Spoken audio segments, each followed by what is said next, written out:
In-keyboard analog pointing devices, a case for the pointing stick.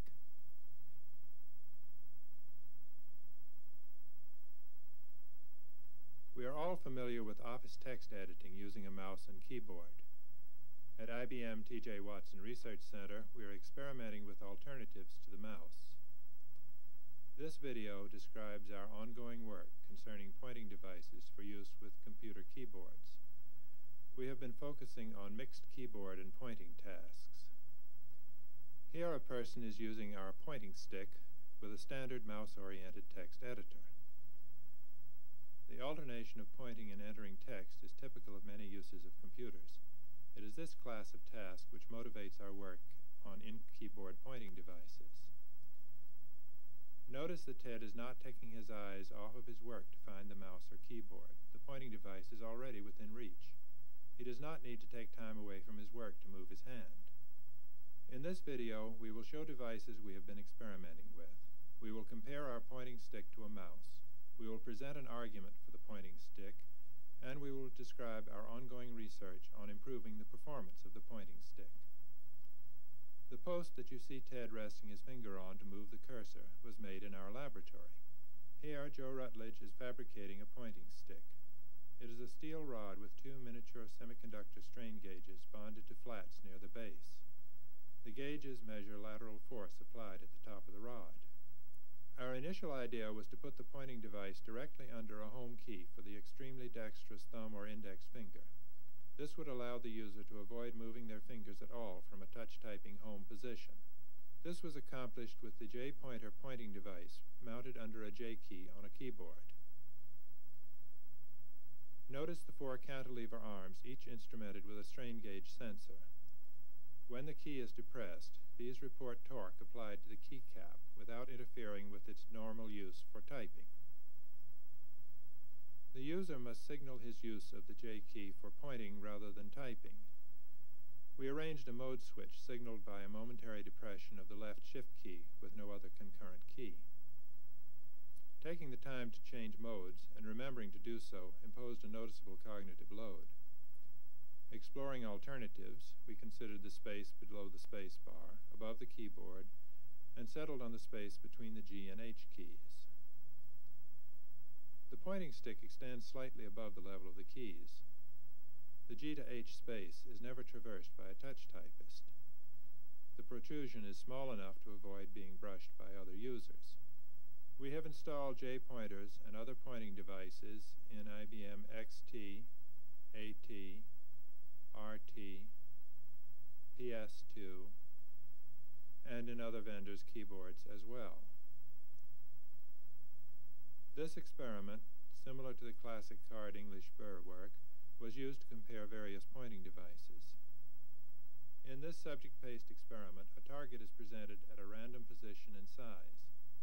The subject moves the cursor to the target and presses the button as quickly as possible.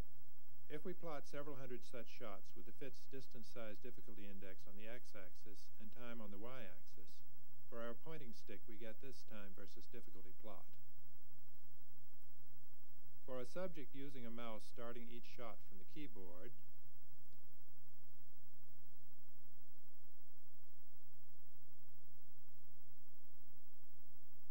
we get this time versus difficulty plot.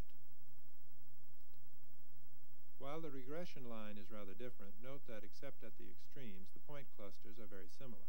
Note also that the mouse would take longer if we included the time needed to return to the keyboard. For a subject using a mouse starting each shot already holding the mouse, we get this time versus difficulty plot.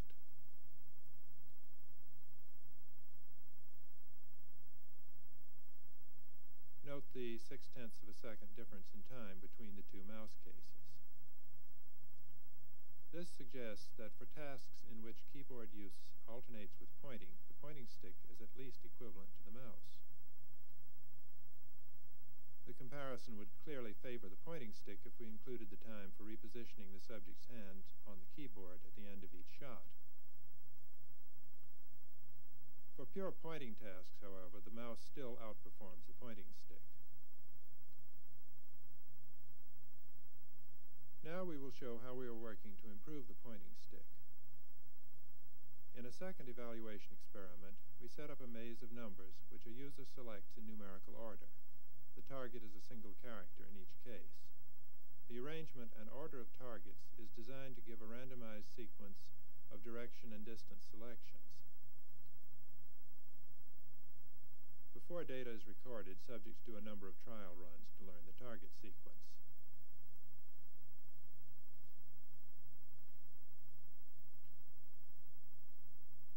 By varying the relationship between force on the pointing stick and cursor velocity, we have been able to improve subject speed in time trials. Here, the x-axis shows force on the stick. The y-axis shows cursor velocity. We found that reducing sensitivity for near-zero forces allows users to do fine positioning more quickly. We were at first surprised to find that restricting the maximum speed of the cursor increased the overall maze run speed. This allowed eye tracking and improved control. With our improved force-velocity relation, we have been able to reduce overall maze run time from on the order of 35 seconds to under 25 seconds. Ongoing research includes exploring more precise experimental paradigms for helping us understand these questions. Important issues have motivated us to consider in-keyboard pointing devices. A user must take their eyes off their work, causing a shift of attention to shift their hand back and forth to a mouse. Mice require desk space which might not be available in laptop computers, busy desks, or non-office settings. Other problems with non-office settings impinge on the usability of a mouse. As well as training issues, physical and safety considerations may preclude the use of a mouse. In this video, you have seen several aspects of our ongoing research on in-keyboard pointing devices. We have shown how we build the devices and why we find the pointing stick interesting. We have demonstrated this device to be at least as effective as a mouse for some tasks. We have also shown you how we are working to improve the performance of these devices.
Visual Elements Workspace, View, a visual language development environment.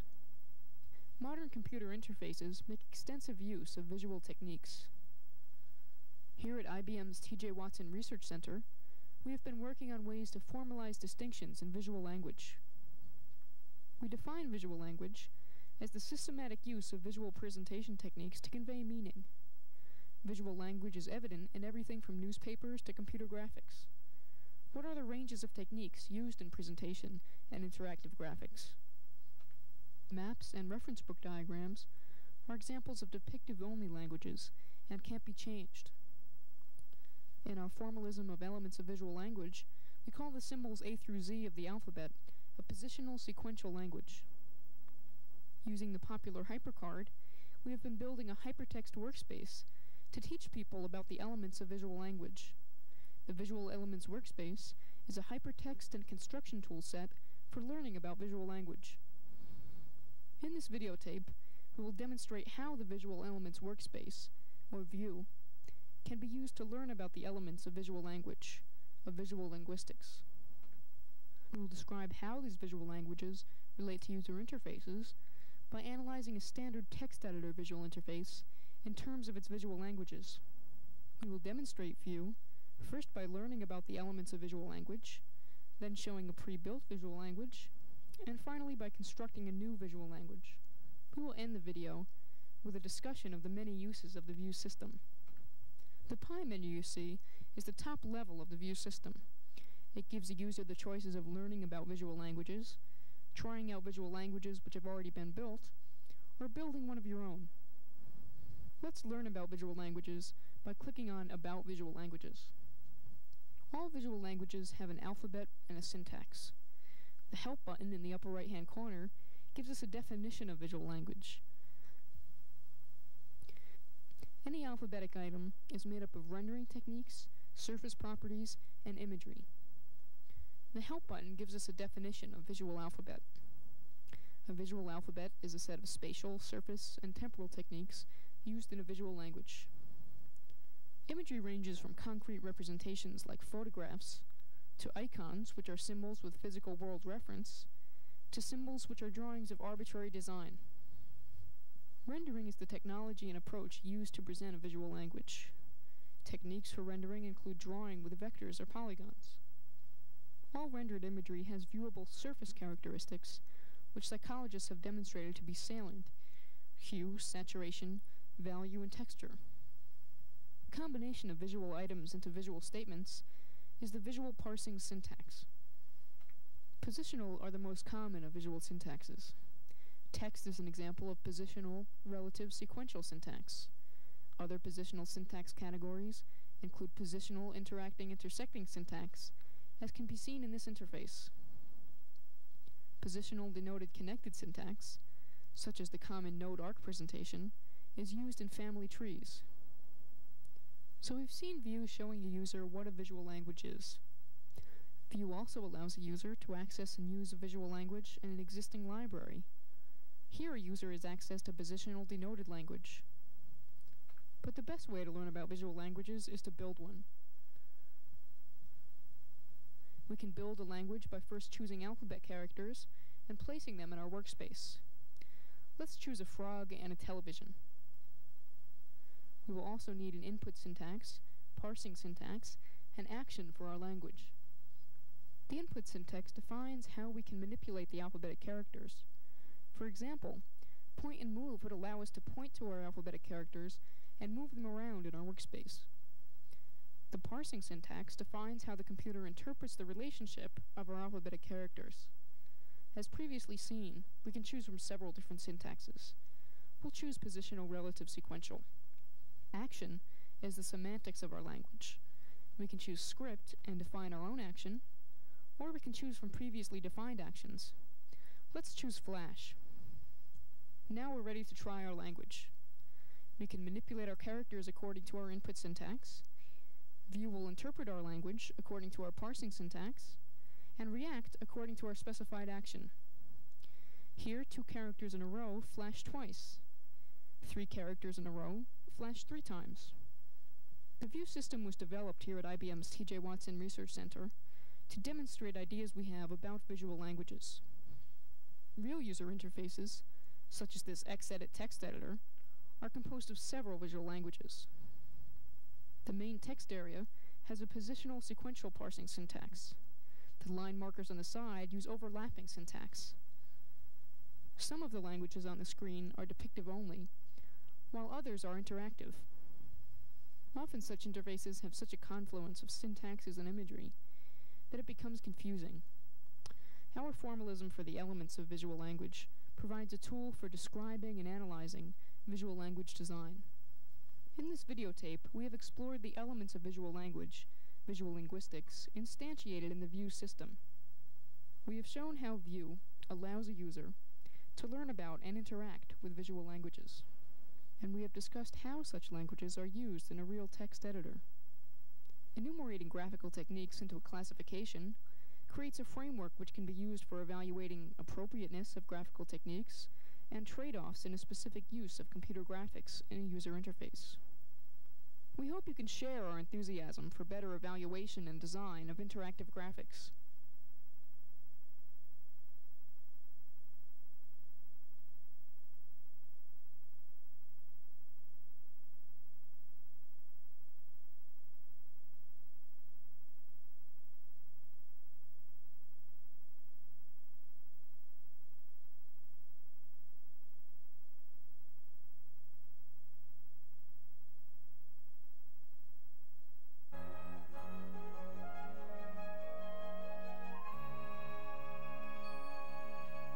IBM Today for Monday, October 21st. I'm Maxine Yee.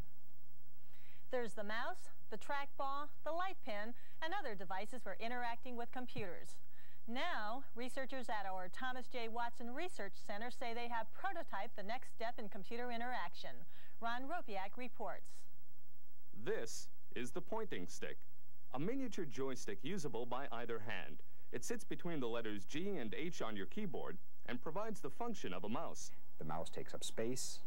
The mouse is a clumsy item when you have a laptop, and in fact isn't even usable in many situations, such as when you're on an airplane.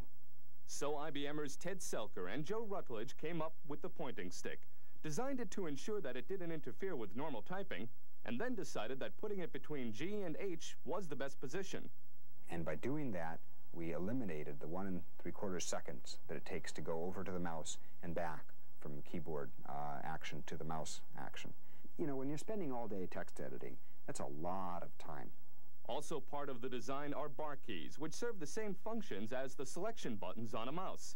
The researchers say the pointing stick saves time, space, and aids concentration, and they hope it isn't long before their development is as commonplace as the keyboard. This is Ron Ropiak.